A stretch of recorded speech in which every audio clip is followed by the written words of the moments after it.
मीरा भाईंदर मुतोंना भविष्य राज ठाकरेंची सभा होणार आहे। या मीरा भाईंदर मध्ये ही पहिली सभा गेल्या 17 वर्षानंतर राज ठाकरे या मीरा भाईंदर शहरामध्ये येणार आणि या सभेला तुम्ही माझ्या पाठीमागे बघू शकता एक उदंड असा प्रतिसाद मिळालेल्या महिला या फार मोठ्या संख्येने ते उपस्थित झालेले पुरुष मंडळी आहे। मराठी माणसासाठी, मराठी हितासाठी आणि मराठी संस्कृती जपासाठी एक घेतलेली जी पहल होती, जी चहल होती, ही कुठेतरी आज मराठी माणसासाठी एकवटली आहे। या मराठी माणसांचा सत्कार करण्यासाठी स्वतः श्रीयुत राज ठाकरे इकडे येणार आहेत। ह्या मराठी माणसांनी मीरा भाईंदर शहरासाठी आणि मीरा भाईंदर शहरामधील मराठी अस्मिता जपण्यासाठी ज्यांनी ज्यांनी हा लढा दिला त्यांचा गुण गौरव सोहळा आज राज ठाकरे इथे करणार आहेत। त्यांच्या शैलीमध्ये जे विरोधक आहेत त्यांची ही फिरकी घेतील। नक्की हे जे कार्यकर्ता आलेत आपण ह्यांना विचारूया की ह्यांना काय वाटतं, कसं वाटतं। ताई काय सांगाल, तुम्ही हा राज ठाकरे साहेबांच्या सभेला आले, कसं वाटतं तुम्हाला? आम्हाला खूप आनंद होतोय। एक मराठीसाठी हा जो लढा मीरा भाईंदर शहरामध्ये लढला होता, हा मीरा भाईंदर मध्ये आज मोठी एवढी सभा नाही, हे पहिल्यांदाच घडलंय आणि राजसाहेब पण पहिल्यांदाच मीरा रोड मध्ये येतात, म्हणून आम्ही सगळे इथे उत्सुक आहोत त्यांच्या भेटीसाठी।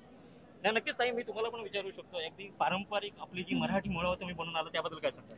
ऍक्च्युली हा जो सोहळा होतोय, सोहळाच बोलू शकतो याला, सण आहे जे काही, कारण याचं जी सुरुवातच मराठी वादाने झालेली की मराठी बोलणारच नाही जे काही होतं, तर ते जो तो मोर्चा निघाला होता अमराठी, त्याचं प्रत्युत्तर म्हणून एक सर्वांनी जो 8 तारखेला जो मोर्चा सक्सेसफुल झाला त्याच्यासाठीच राजसाहेब ठाकरे म्हणजे सन्माननीय राजसाहेब येणार आहेत। त्यांची सणाची वाट बघतोय की ते कधी येतात, आम्ही त्यांना ऐकण्यासाठी उत्सुकता आहोत। कारण कसं आहे ना, ते जे पण बोलतात त्या सगळ्या गोष्टींमधून काही ना काही मेसेज जाणार लोकांपर्यंत की जे मीरा भाईंदरमध्ये जे वातावरण झालं आहे, मराठीसाठी जो वाद झाला होता तो चुकीचाच होता ॲक्च्युली। कारण तुम्ही जर महाराष्ट्रात राहताय तर तुम्हाला शिकणं हे जरुरीच आहे आणि तुम्ही बोलू शकत नाही मी 30 वर्ष राहतो पण नाहीच बोलणार। हा, मी प्रयत्न करतो, बोला, सिंपल आहे, पण तो वाद झालेला ठीक आहे। मी तेच बोलणार, पण मला अभिमान आहे, मी मराठी आहे आणि मी जो वेशभूषा ही त्यासाठीच केली की माझ्यासाठी हा गुढीपाडव्याचाच मेळावा आहे। नक्कीच ताई, आता ह्याच्या म्हणाला गुढीपाडवाचा हा खऱ्या अर्थाने गुढी मीरा भाईंदर मध्ये उभी राहिली मराठी माणसाची, त्याबद्दल आपण काय सांगतो? खूप आनंद आहे ना, आज माझ्या माणसांसाठी माझी गुढी उभी राहिली आणि त्यांना कौतुकाची थाप देण्यासाठी सन्माननीय राजसाहेब येत आहेत, याच्यापेक्षा मोठा आनंद काय सांगू नाही शकत। नक्कीच काही दिवसापूर्वी मराठी माणसासाठी, मराठीसाठी लढत होते, त्यांची धरपकड अशी करत होते की जणू पाकिस्तानमध्ये आले, त्याबद्दल आपण काय सांगतो? ते तर चुकीचंच होतं। त्यांना भीती वाटत होती की हे लोक जर सगळे जमले तर खूप मोठा मेळावा होईल आणि तो कमी करण्यासाठी त्यांनी त्यांच्याकडून खूप मोठा प्रयत्न केला। पण ते म्हणतात ना, जे होणार असं ते होत असतं, त्याला कोणी किती अडवलं तरी ते होत नाही।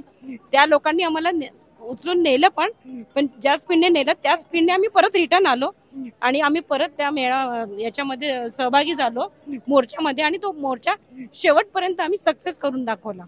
नक्कीच ह्या आपल्यासोबत महिला होत्या, आपण अजूनही काही महिला आपल्यासोबतच, आपण त्यांनाही विचारू। त्या टायमाला त्या आंदोलनामध्ये सहभागी होत्या, काही मीरा भाईंदर मध्ये मनसेच्या कार्यकर्त्या आहेत, आपण त्यांना विचारूया।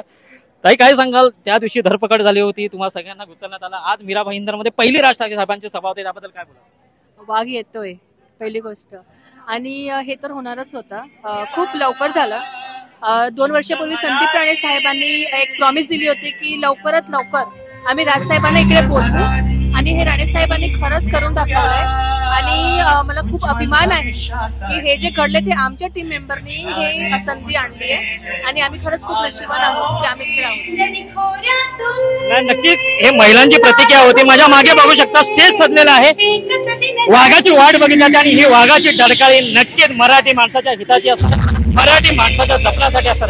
अधिक बातम्यांसाठी आपण पाहता नवराष्ट्र डिजिटल।